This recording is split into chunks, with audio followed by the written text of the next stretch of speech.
Ndugu zangu, leo nataka nifundishe namna ya kutabiri mechi mbalimbali za mpira katika Afrika, nchi ambazo zilizomo ndani ya Afrika, lakini pia kwa mechi za timu za nje, Ulaya, Amerika na kadhalika.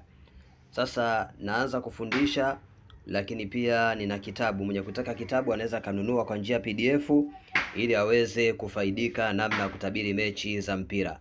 Kwa hiyo kitu cha kwanza ambacho natakiwa tukifahamu kwanza ni alama zifuatazo na idadi zake. Alama zifuatazo na idadi zake. Hii maana yake ni 26.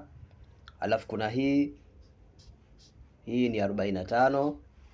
Kuna hii ambayo ni 55. Kuna hii alama ambayo ni 66. Halafu kuna hii ambayo ni 78. Pia kuna hii. Hizi ni alama muhimu sana kuzifahamu. Mtaona matumizi yake hapo mbele. Hii ni 91.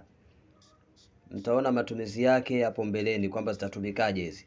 Hizi zinatumika, hizi ni kutabiri mpira kwa kutumia shikeli. Kutabiri mpira kwa kutumia shikeli. Hii ni njia adimu sana, watu wengi njia hii hawaifahamu, lakini shikeli zina mambo mengi sana. Hizi zina mambo mengi sana. Unaweza hata kujua mtu sasa hivi yuko wapi, anafanya nini.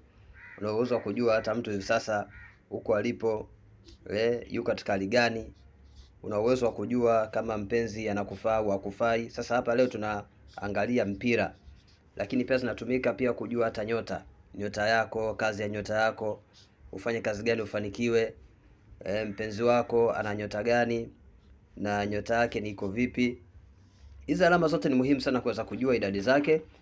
Tunaendelea kutoa idadi za kila alama. Hii ndio msingi kwanza katika mambo yote, ufahamu. Kichwa kufahamu kwanza ni hiki. Alama ambazo ni muhimu sana kuweza kuzifahamu. 6 hapa, hii 3, kisha hii ni 1. Sawa, hizi alama ni muhimu sana kufahamu na idadi zake.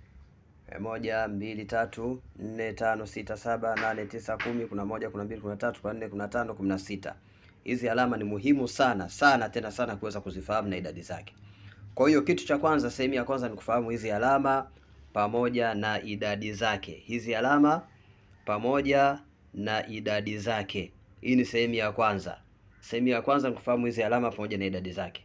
Tunaenda katika sehemu ya pili. Tazama clip yangu na naomba ubonyeze hapo kwenye plus ili uweze kufaidika na sehemu ya pili ya somo hili.